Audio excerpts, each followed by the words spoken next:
15절부터 20절 말씀입니다.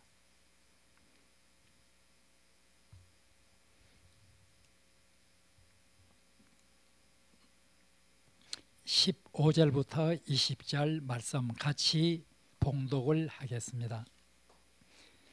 네 형제가 죄를 범하거든 가서 너와 그 사람과만 상대하여 권고하라.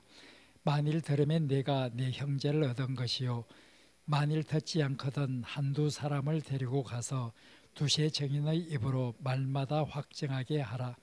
만일 그들의 말도 듣지 않거든 교회에 말하고, 교회의 말도 듣지 않거든 이방인과 세리와 같이 여기라. 진실로 너에게 이르노니 무엇이든지 너희가 땅에서 매면 하늘에서도 매일 것이요, 무엇이든지 땅에서 풀면 하늘에서도 풀리리라. 진실로 다시 너희에게 이르노니 너희 중에 두 사람이 땅에서 합심하여 무엇이든지 구하면 하늘에 계신 내 아버지께서 그들을 위하여 이루게 하시리라. 두세 사람이 내 이름으로 모인 곳에는 나도 그들 중에 있느니라. 아멘. 네, 오늘 마태복음 18장 15절에서 20절은 이제 실족한 형제가 있을 때, 실족한 공동체 회원이 있을 때 그 사람에 대해서 어떻게 해야 하는가 하는 것에 관해서 기록이 되어 있습니다. 우리가 마태복음 18장은 교회 공동체에 관한 교훈이라 이렇게 하였습니다. 여기에서 1절에서 4절은 우리가 맨 처음 공부했던 내용입니다. 여기에는 누가 큰 자인가, 천국에서, 즉 교회 공동체에서 가장 큰 자는 어린 아이처럼 자기를 낮추고 남을 섬기는 이런 사람이 천국에서, 천국의 모형인 교회 공동체에서 가장 큰 자라 하는 것을 말을 했습니다. 그리고 5절에서 9절은 두 번째 우리가 공부를 하였습니다. 여기에는 실족하게 해서는 안 된다. 그 공동체의 다른 멤버를 어떤 넘어지게 해서는 안 된다. 이렇게 실족하게 하지 말라. 이런 교훈을 주었습니다. 그럼 왜 실족하게 해서는 안 되는가? 지난 시간에 공부한 대로 10절에서 14절에는 실족하게 해서는 안 되는 이유는 하나님께서 한 사람 한 사람 공동체 회원들을 얼마나 아끼는지, 그 공동체 회원에 관한, 즉 하나님의 사랑,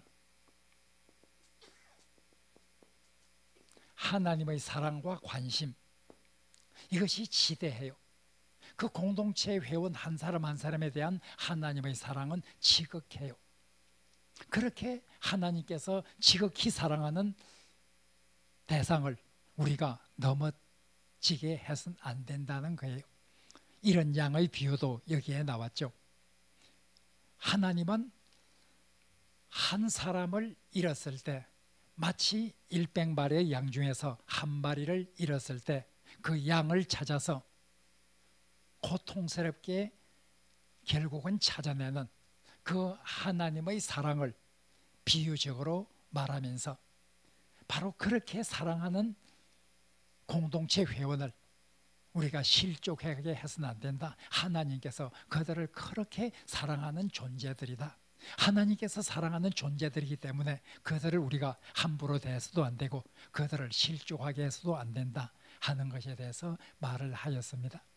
이제 오늘 15절에서 20절은 이제 실족한 사람이 있을 때 어떻게 해야 되는가? 우리가 실족하게 해서는 안 돼요. 그러나 실족하게 하는 일은 세상에 있을 수밖에 없어요. 그렇다고 하면 만약 우리가 실족하게 해서는 안 되지만은 어떤 실족한 사람이 있을 때 우리는 그들을 향해서 어떤 자세를 가져야 하는가? 여기에 관해서 기록된 것이 15절에서 20절 내용입니다. 세상에는 실족하게 하지 않는 것이 가장 좋고 실족하는 사람이 없는 것이 가장 이상적이지만은 여전히 이 세상에는 실족하게 하는 이런 일들로 가득 차 있고, 따라서 교회 공동체 회원들도 무엇인가 범죄를 해서 이렇게 죄에 빠진 이런 경우가 있을 수 있어요. 그런 공동체 회원이 죄에 빠졌을 때, 그럴 때 우리는 어떻게 해야 되는가 하는 것을 기록하고 있습니다. 범죄한 형제에 대한 태도, 이것이 오늘 15절에서 20절에서 중점적으로 말하고 있는 내용입니다. 여기에서 이젠 어떤 사람이 범죄를 했으면 단계적으로 접근을 하라고 말합니다.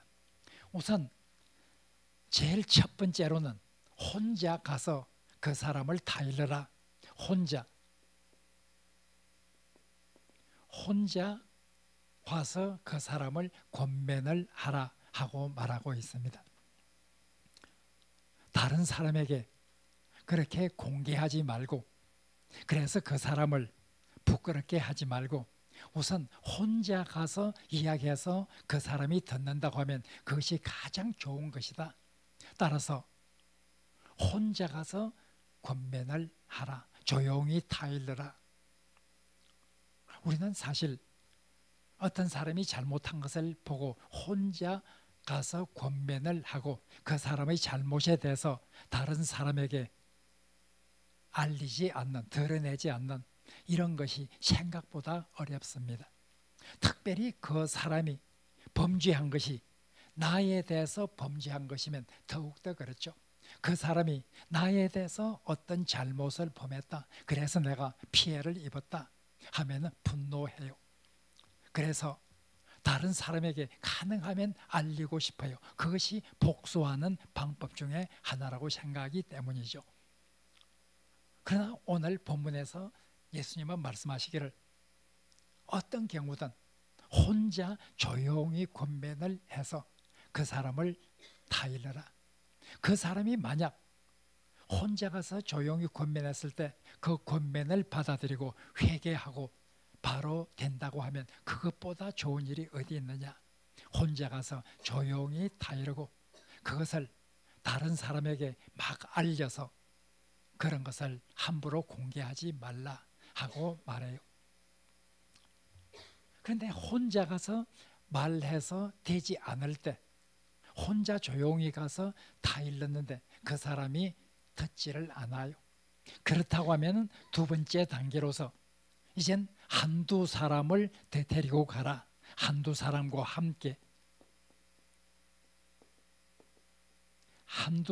함께 가서 권면을 하게 되는 거예요. 이렇게 한두 사람과 함께 간다. 그래서 두세 증인의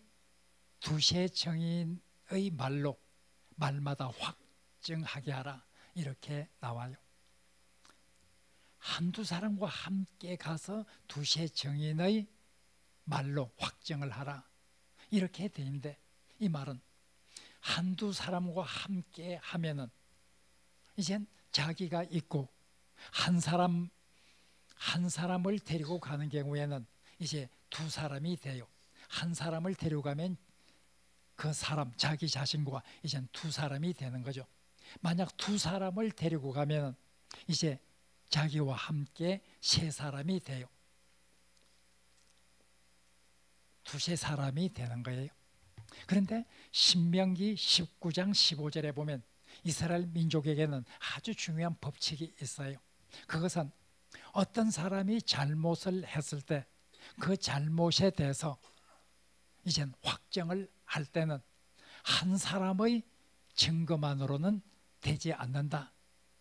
반드시 두세 증인의 증언으로 그 일을 확정할 수 있다. 이렇게 신명기 19장 15절에 보면 나와 있습니다. 만약 어떤 사람이 혼자 와서 저 사람이 저런 잘못을 했다, 그렇게 말한다고 하면 그 사람이 모함할 수도 있어요. 그 사람이 미운 이런 복수심을 가지고 자기가 미워하는 사람에게 누명을 씌울 수도 있어요. 따라서 한 사람의 말로서 어떤 다른 사람을 판단해서는 안 된다. 어떤 재판의 과정에서 반드시 증인이 필요할 때 두세 증인이 필요하다. 한 사람의 증인으로서는, 한 사람의 증언만으로서는 그 사람에게 죄를 확정할 수가 없다. 이렇게 하나님의 말씀에서 기록되어 있어요. 따라서 적어도 두세 증인이 필요해요. 따라서 한두 사람을 함께 데리고 가서 그 사람을 권면하라고 하는 것은 이제 한두 사람을 데려가면 두세 증인이 되는 거예요. 두세 증인이 되기 때문에 한 사람이 가서 조용히 다니면서 듣지 않을 때는 두세 사람이 이젠 그 잘못에 관해서 말을 해요. 한 사람이 잘못했다 하면 말을 듣지 않을 수가 있죠.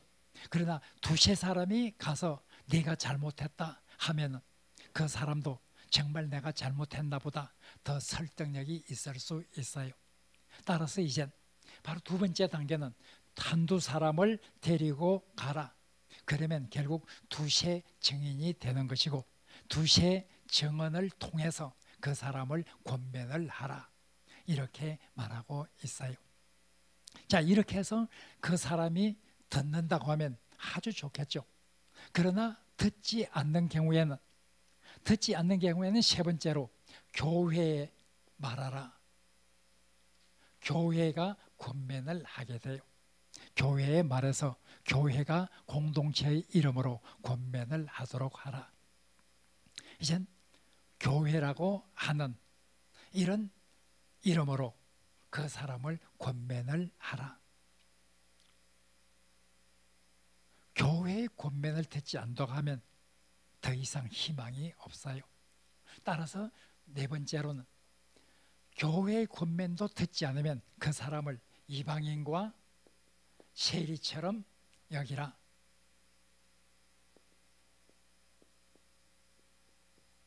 이방인과 세리처럼 여기라. 이 말은 교회에서 이젠 교회 공동체 회원의 자격을 박탈하라는 말이에요. 교회에서 교회 공동체의 멤버에서 축출을 다하게 되는 거예요. 물론 이방인과 세리, 여기에서 이방인과 세리처럼 여기라 하는 이 말 속에는 이방인을 무시하고 세리를 비하하는 그런 말은 아니에요. 예수님은 지금 예수님 말씀이잖아요. 그런데 예수님은 세상에 계셨을 때 이방인에 대해서 어떤 유대인보다도 더 열린 마음으로 이방인들을 보았어요. 세리에 대해서도 예수님은 어떤 유대인들보다도 더 관용하는 이런 자세로 그들을 대해줬어요.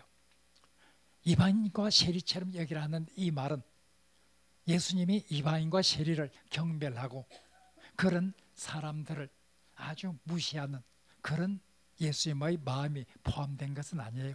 이것은 그 당시 유대인들이 일반적으로 가지고 있던 그런 어떤 표현을 예수님께서 썼을 뿐 예수님께서 이방인이나 세리들을 그렇게 무시하거나 멸시하거나 했다는 말은 결코 아니에요. 자, 이렇게 해서 이방인과 세리처럼 여기라 이렇게 말하죠. 여기에서 예수님께서 강조하는 것은 이방인과 세리처럼 여기라 하는 여기에 중점이 있는 것은 아니에요. 여기에서 중점이 있는 것은 초점은 이방인과 세리처럼 여기기 전에, 즉 교회 공동체 회원의 자격을 박탈하기 전에 최선을 다해서 그 사람을 바로 권고해서 공동체의 회원으로 회개하고 바르게 살 수 있도록 그런 노력을 하라 하는 그 마지막 단계 이전에 최선을 다해야 하는 그런 데 초점을 두고 있는 것이지 죄를 범하면 그냥 추방을 하라 여기에 초점이 있는 것은 아니에요. 그것은 지금까지 맥락에서 한 사람이 얼마나 중요한가, 하나님의 사랑과 관심이 얼마나 한 사람 한 사람 하나님의 백성을 향해서 지극한가 하는 것을 말했어요. 한 이런 양이 있을 때 그 목자는 99마리의 양을 버려둔 채 바로 한 마리의 양을 찾기 위해서 안간힘을 땄어요. 그리고 찾았을 때 얼마나 기뻐하는지 몰라요. 그것이 오늘 마태복음 18장에 나오는 실족하게 하지 말라. 하는 이유였고, 바로 그런 하나님의 사랑이라고 하면 그런 하나님께서 사랑하는 그 대상을 잘못했을 때 돌이킬 수 있도록 목자가 한 마리 잃은 양을 찾아 나서는 것처럼 바로 그런 심정으로 찾아야 한다 하는 데 중점이 있는 것이지, 그냥 이렇게 추방을 하라 하는 여기에 초점이 있는 것은 아니에요. 바로 오늘 본문에 보면 범죄한 형제에 대해서 우리가 어떻게 해야 하는가, 범죄한 형제가 있을 때 그 사람이 회개하고 하나님 앞에 바르게 설 수 있도록 최선을 다해서 그를 도와주고 권면을 해야 한다 하는 것을 지금 강조를 하고 있죠. 신약 성경에 보면 이와 같은 권면을 참 많이 해요. 지난주일 낮 예배 때 설교 본문이 갈라디아서 6장이었어요. 갈라디아서 6장 1절, 지난 시간에 본 귀절이죠. 그 갈라디아서 6장 1절에 보면 어떤 범죄한 형제가 있으면 너희들은 온유한 심정으로 그들을 타일러서 돌이키게 하라, 이렇게 갈라디아서 6장 1절에 기록되어 있죠. 지난 시간 주일 낮 예배 때 우리가 살펴본 말이에요. 거기 보면 온유한 심정으로 범죄한 그런 잘못한 사람을 돌이키게 하라, 온유한 심정으로 그들에게 나아가야 한다 하고 말하고 있어요. 바로 오늘 본문에서도 바로 그런 이런 양을 찾는 목자의 심정으로 범죄한 사람에게 가서 그 사람을 돌이킬 수 있도록 해야 된다, 회개할 수 있도록 해야 한다 하고 말하고 있어요. 야고보서에서는 다음과 같이 말하고 있어요. 우리가 그 야고보서 5장 19절에서 20절, 야고보서 5장 19절에서 20절에 보면 우리가 어떤 실족한 형제에 대해서 어떻게 해야 되겠는가, 여기도 아주 중요한 말씀이 나와 있습니다. 야고보서 5장 19절에서 20절 같이 한번 읽어보겠습니다. 내 형제들아, 너희 중에 미혹되어 진리를 떠난 자를 누가 돌아서게 하면 너희가 알 것은 죄인을 미혹된 길에서 돌아서게 하는 자가 그의 영혼을 사망에서 구원할 것이며 허다한 죄를 덮을 것임이라. 한 사람의 영혼은 굉장히 중요해. 천하와도 바꿀 수 없어요. 그러나 어떤 사람이 진리에서 떠나 미혹되었을 때 그 사람을 권면해서 돌이키게 했다고 하면 그 사람의 영혼을 구원한 것과 같다, 그 사람의 허다한 죄를 덮어주는 것과 같은 이런 결과가 된다. 진리를 떠난 자를 진리 안으로 돌이켰다고 하면 그 영혼을 구원한 거예요. 그 죄를 용서받게 도와준 거예요. 이렇게 바로 어떤 미혹된 자를 최선을 다해서 우리가 바른 길로 인도하는 이것이 하나님의 백성의 길이라 하는 거예요.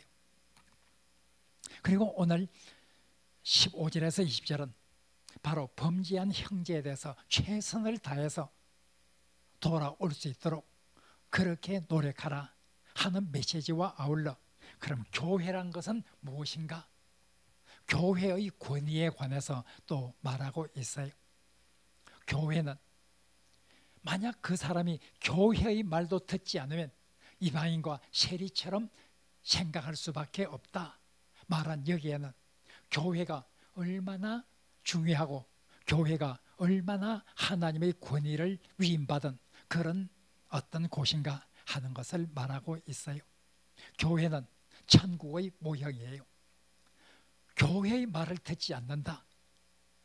교회는 바로 하나님의 백성의 이름으로 모인 곳이고 하나님이 함께 하시는 곳이고 하나님께서 세운 곳이에요.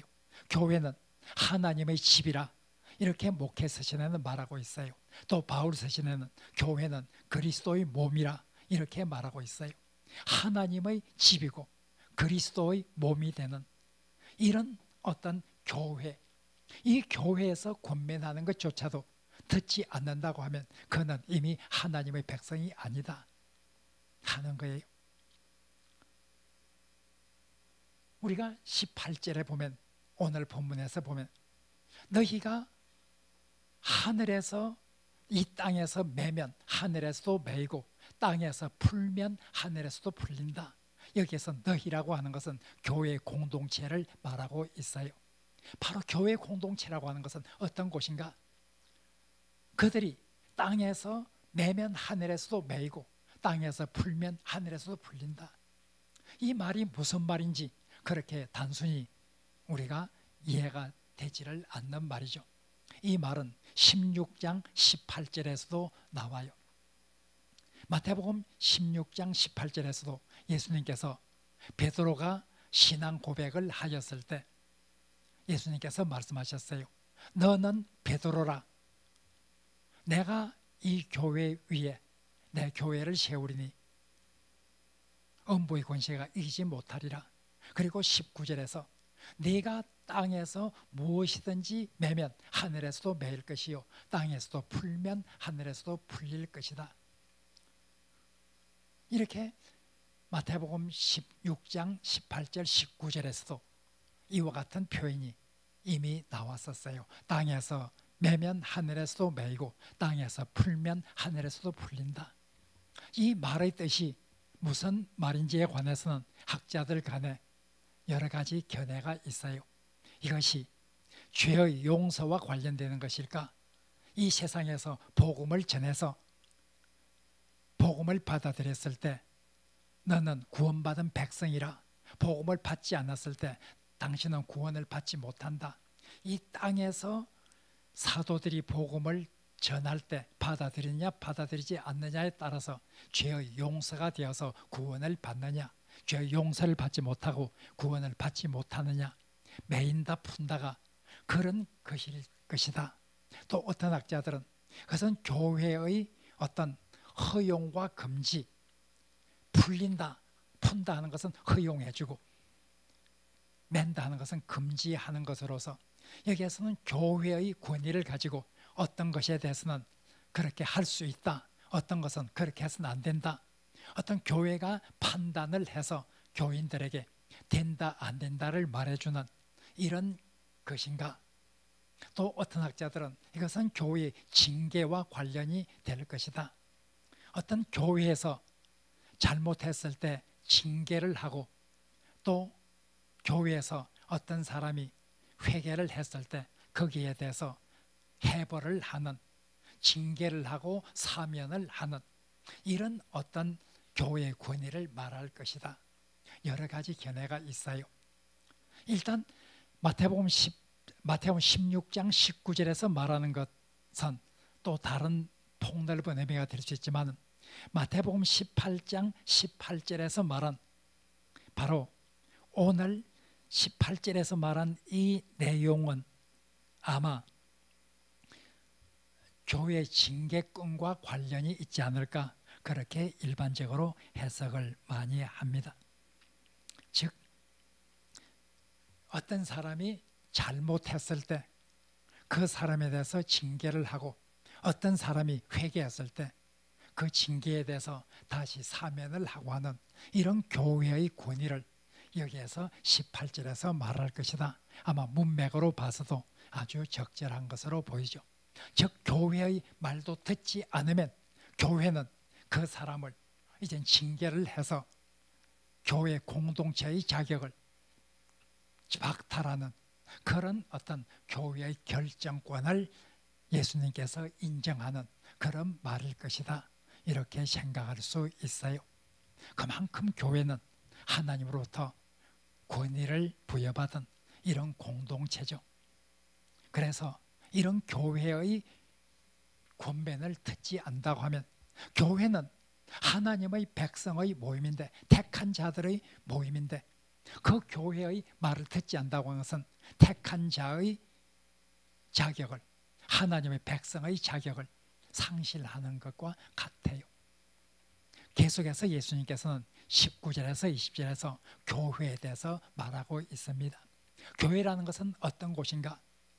교회라는 곳은 두세 사람이 모여서 합심해서 어떤 것을 구하면 하나님께서 들어주는 그런 곳이다.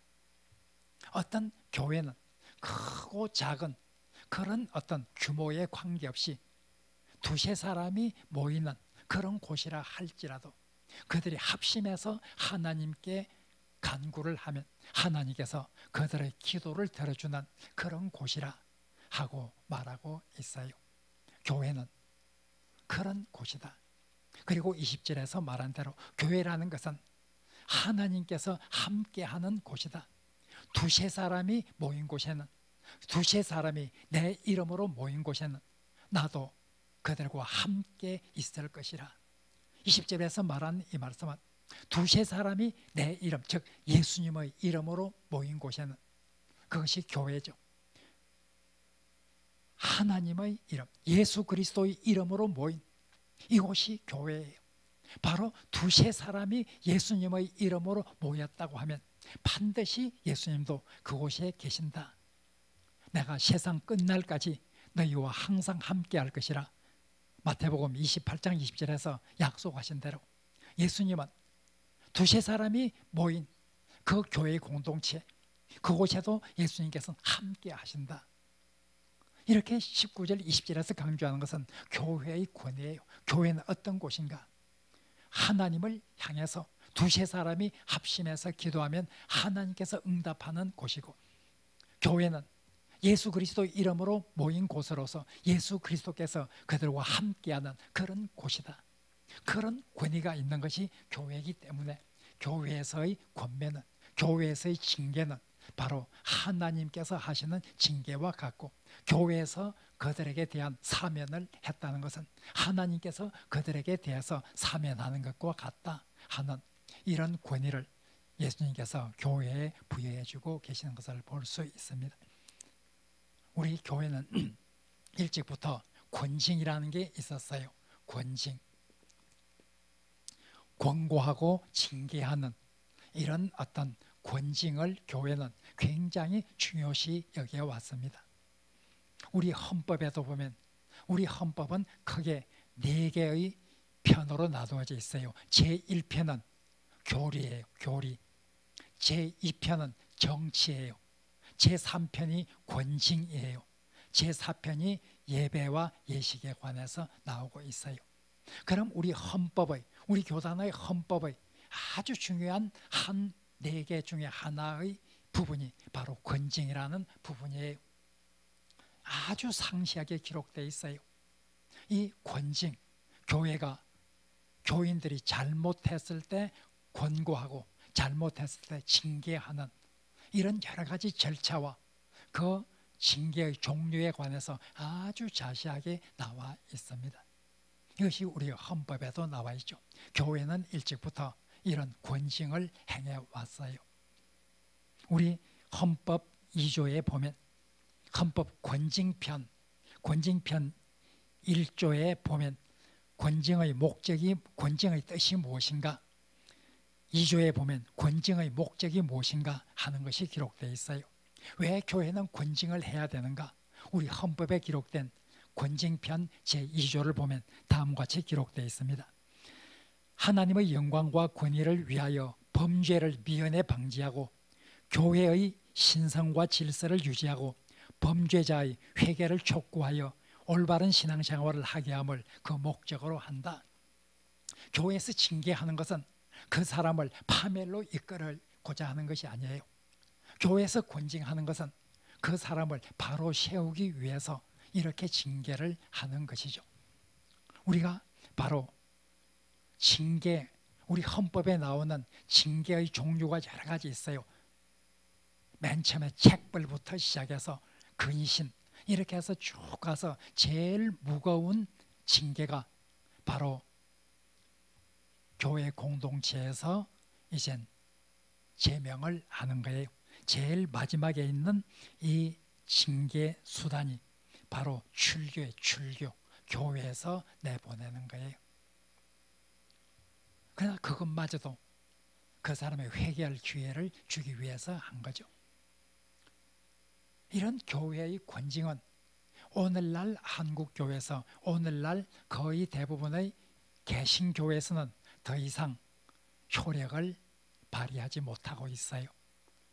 교회에서 어떤 징계를 받았다 하는 그런 경우 별로 들어보지 못했을 거예요.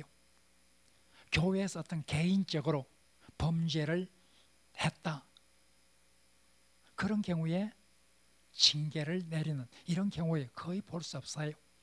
교회에서 어떤 당회를 모욕했거나 어떤 이런 경우에는 징계를 내리는 경우가 종종 있어요. 그렇지만은 어떤 개인이 십계명의 어떤 계명을 위반했다, 그래서 그 사람에게 징계를 내렸다, 이런 이야기는 거의 요즘은 더 이상 듣기 어려운 그런 시대가 되었어요. 우리 개신교는 징계라고 하는 권징을 가지고 교인들을 바로 세우는 이런 일을 하기에는 너무나 어려운 체계가 되어버리고 말았어요. 왜냐하면 수없이 많은 교회들이 있고, 한 교회에서 어떤 잘못해서 징계를 내리려고 하면은 금방 다른 곳으로 가면 돼요. 옛날에는 그렇지 않았어요. 옛날에는 고린도 교회 하나밖에 없어요. 에베소 교회 하나밖에 없어요. 그리고 가톨릭만 하더라도 그들이 가는 것은 원칙적으로 자기 지역에 속한 그 성당에 가는 것이 원칙이에요. 그렇지만은 우리 개신교는 그렇지 않잖아요. 개교회가 독자적으로 이렇게 운영되고 있기 때문에 어떤 잘못을 하고 조금만 기분 나쁘게 책망을 하면은 그냥 교회를 떠나버려요. 징계라는 것은 거의 오늘날 권징은 이젠 어떤 개신교, 한국의 개신교에서 거의 효력을 발휘할 수가 없는 그런 어떤 시스템이 되어버리고 말았죠. 그러나 이런 징계도 원래는 교회를 바로 세우고 교회를 하나님의 백성으로서 깨끗한 이런 공동체로 만드는데 상당히 중요한 그런 수단이었죠. 그러나 아쉽게도 지금은 이런 수단을 사용하기에는 너무나 우리 개신교 시스템 자체가 어렵게 되었다 하는 것은 상당히 아쉬운 점이기는 하죠. 일단 오늘 이 본문 속에서 우리는 범죄한 사람을 어떻게 해서든지 바로 세우기 위해서 노력해야 된다고 하는 이런 말씀, 이런 양 한 마리를 찾아서 나서는 목자의 심정으로, 온유한 심정으로 그들에게 가서 그들을 타이르고 두세 사람과 한두 사람을 데리고 두세 사람이 확정하도록 하고, 그것도 아니면 교회에 말하고, 이런 과정을 거쳐서 그 사람을 바로 세우기 위해서 최선의 노력을 다해야 된다고 하는 이런 예수님의 교훈을 우리가 들을 수가 있습니다. 우리가 바로 오늘 예수님의 말씀을 생각하면서 우리 공동체에서 잘못한 이런 사람이 있을 때 그 잘못을 그냥 넘어가는 것이 아니라 가서 그 사람을 깨우치게 하고 그 사람이 바로 서게 하는 이런 것도 우리가 해야 될 의무 중에 하나라고 하는 것을 다시 한번 깊이 명심하면서 우리 공동체 중에 잘못한 사람이 있을 때 바로 세움으로 인해서 우리 공동체가 더 하나님 보시기에 성결한 이런 공동체로 성장해 나갈 수 있도록 노력하는 이런 하나님의 백성이 되기를 바랍니다. 한 2분 동안 말씀을 생각하면서 기도하겠습니다.